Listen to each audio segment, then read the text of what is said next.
Hi guys, follow me on Instagram to never ever miss any of my crazy updates. Hi guys and welcome to another vlog. I am driving this, the Kia Niro. Okay, it is a hybrid vehicle and straight away let's open the engine bay, and as you can see it says hybrid right here on the engine cover itself, and of course you have insulation, but this motor is extremely silent.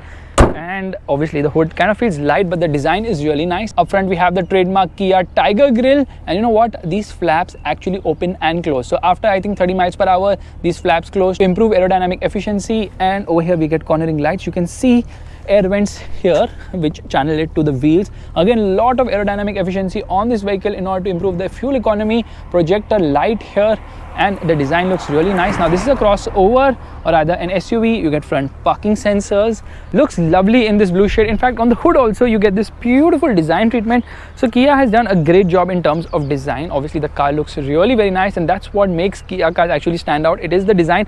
You can see the wheels are also big. These are Michelin tires and these are Pilot Sport 4. These are 18 inches, 225 45 18s on this vehicle, and the design is also very nice of the alloy wheels. And you get this body side cladding which runs throughout the vehicle. Over here as well you get some sort of cladding, good amount of ground clearance on offer. Of course you get chrome door handles, and you can put a key here. Obviously key can be removed by pressing this button from here. You press this button and there's the key, and you can put it here if you want to open or close the vehicle when the battery of the remote isn't working. And sort of roof rails also there, not really functional I believe. I don't think you can carry much weight on them. And you get a roof antenna too. Meanwhile you get a roof spoiler. Now this is finished in gloss black. I love India, Kia India hashtag, that's also nice, and Niro written there. You can see sort of a diffuser treatment at the rear. It says eco hybrid there, and of course sort of a chrome there. Rear parking sensors, reflectors, reverse parking camera. I mean, it is kind of a cool looking vehicle certainly, and I definitely like it. From the side it might not be very long, but trust me, it does attract a lot of attention on the road. Now opening the rear door, you can see the door pockets are large enough, or rather the door pocket can easily accommodate a 1 liter bottle. Piano black finish here, Niro written here, and the seats are quite comfortable. Isofix child seat mounts. There's good amount of space on offer. There's actually good amount of knee room and leg room. Scooped out seat back, magazine holder, AC vents at the rear. There's a proper laptop charger here. That's again a very nice touch. Twin cup holders here. The seat has good amount of recline, and you get 3 headrests here along with the center armrest too. And there's good amount of headroom on offer. Handle to hold onto on both sides. There's a hook here. There's a light placed here, and the seats are actually quite comfortable. I like it. Slightly little upright for my liking, but definitely very likable the seat is. And you know what? It gets multiple airbags all around. Obviously it got top rating from various safety organizations in terms of crash testing. And you can press this button and you can recline the seat in 60-40 split here in order to increase the boot carrying capacity, which reminds me that we should open the boot right away. Obviously it gets an electromagnetic tailgate opener, and the boot is actually large enough. This is a parcel shelf which can be closed like this, and the boot is large enough. Niro nameplate just in case you forget the vehicle's name. And you get a spare wheel here, which again happens to be Michelin tires, and this is not a space saver. It's a full size with an alloy wheel. Again, nice. So when you can split forward these seats, you can carry a lot more luggage. Otherwise the luggage carrying capacity itself is brilliant on this vehicle. And you know what, you can open this and there's the battery. So yes, it has been strategically placed so it doesn't hinder the rear seat space or even the boot for that matter. Keyless entry and push button start too. Doors feel slightly heavy. These are the controls for the power windows as well as for the mirrors. Memory seats, you can save up to 2 people's memory seats anyways. Over here you get electric adjust, and the adjustment is long. Meanwhile you get a dead pedal there, and that is the brake pedal. The brakes are strong, however there's a slight issue. You know, the last 20% of the brakes when you're trying to stop a little bit too grabby for my liking. This is to open the hood of the vehicle, this is to open the fuel lid, and this is obviously for blind spot assist, which comes in the mirror by the way. This is to increase or decrease the intensity of the cluster. This is for traction control, and this is the headlight leveler of this vehicle. The front seats also very comfortable. You know what's the party trick? Once I sat inside the car, okay, I've sat inside and the seat obviously automatically pulls ahead. Now I say obviously because it has a lot of party tricks inside this vehicle. Now this is to lock the door, and this is for seat heating. Okay, let me turn on the vehicle. Vehicle is turned on. It says system check, and it's come to life, making a lot of sounds. So it's very silent now. The engine is kicked in right now, and engine kicks in anytime it wants. Air conditioning is on right now, so I've turned it off, but let me turn it on again. Now it has got dual zone climate control air conditioning. I can press this button, driver only, it will shut that zone. That's cool. All right, in order to save fuel economy, and obviously this is a battery vehicle, so it has to save on battery power as well. Meanwhile, there are twin cup holders here. Now this can be removed. This is the ashtray, and over here there's a cubby hole. This is actually to keep the key. Yeah, the key fits in there. Now this is to cool the front driver's seat. This is to cool the front co-passenger seat. This is to heat the front co-passenger seat. And this is to heat the front driver's seat. And it also gets a heated steering function. Press this button and the steering will start heating. This is good when you are traveling in the north. Yeah, winter mode. Anyways, there's a USB charging socket here, and there's a cubby hole in the center armrest, right inside the front center armrest. And the glove box is also decent sized inside this vehicle. I love the treatment here. I love the dashboard design. It looks really very nice, and steering is adjustable both for reach as well as a rake. And the steering has got a lot of buttons. Now this is for voice command. This is to browse through the various modes in terms of audio system. This is to increase or decrease the volume. This is to go to mute. This is to go to next track and previous track. This is to pick up a call. This is to reject a call. And this is for the multi-information display here. And again, you can get into various modes, engine temperature. A lot of settings are placed here, but my favorite is the energy flow. It will show you exactly how energy is being used inside the vehicle. Right now the engine is powering the batteries to charge them. When you start driving, you can see that the battery is actually okay. The car has turned off, so the engine channeling power to the batteries has just now shut. However, it just turns on whenever it feels a need, and when you're actually driving, the battery will be powering the wheels and the engine will be powering the wheels, and I mean the whole system works flawlessly well. But there is no tachometer on offer here.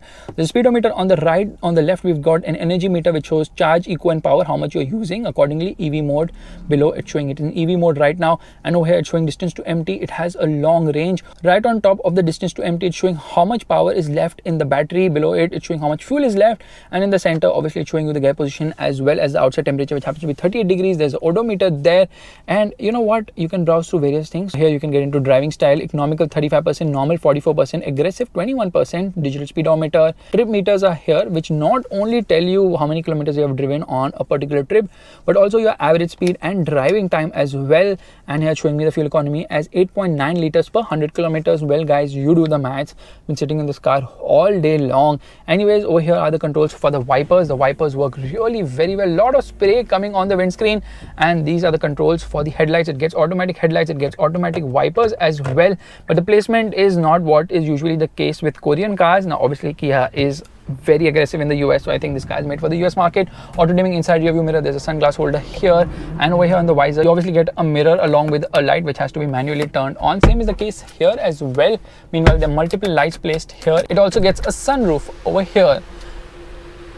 Oh my god, it is really a sunroof because the sun is so bright. You have to press it twice to actually open it completely, and it brings in the airy feeling because the cabin is all black. I love the seats, they're very comfortable. These are actually controls for the air conditioning, and you can see the display here. These are the controls for the audio system. The screen is very small. By the way, this screen is a touch screen, but it is extremely small. Let's get into reverse. This is the reverse parking camera. It obviously gets adaptive guidelines. Front and rear parking sensors also help, and this is the engine start stop button. Meanwhile, over here you get a 12-volt charging socket. There's an aux plug, USB plug, as well as a cigarette lighter. And that's not all, it also gets wireless charging. So if I place my phone like this, yeah, wireless charging has turned on immediately over here. Now this is the gear lever. This is turn on and off the parking sensors of this vehicle, and overall you can see the cabin does feel really very nice and premium.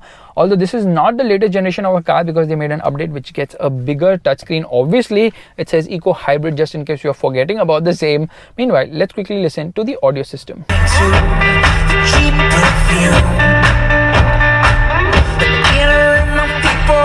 Audio system is really very nice, good amount of audio quality and bass as well. The horn also sounds nice, and you know what, door pads flow all the way from here and join over there, similar to what we see in Jaguar cars. Meanwhile, over here on the rear view mirror you can see these markings. Well, these lights actually blink to tell you there's someone in your blind spot and not to maneuver.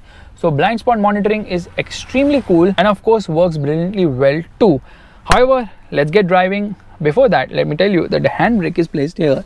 So you push it like this, handbrake is turned on, push it again and it comes up and the handbrake is turned off. Let's get driving. Alright, we are all set to go, which means turning off the air conditioning, completely. Turning off ventilated seats, both sides.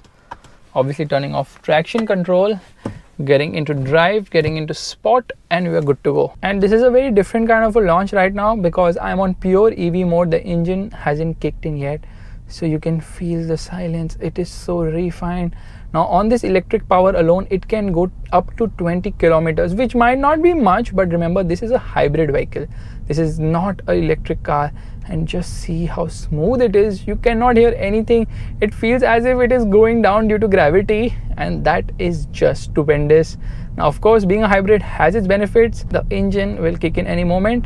Yeah, there it has come to life, and you don't even know that has happened because it's so silent, smooth, and of course everything happens so discreetly you barely even know. Left foot on the brake, right foot on the accelerator, and the car gets to life, and there you can feel it, right?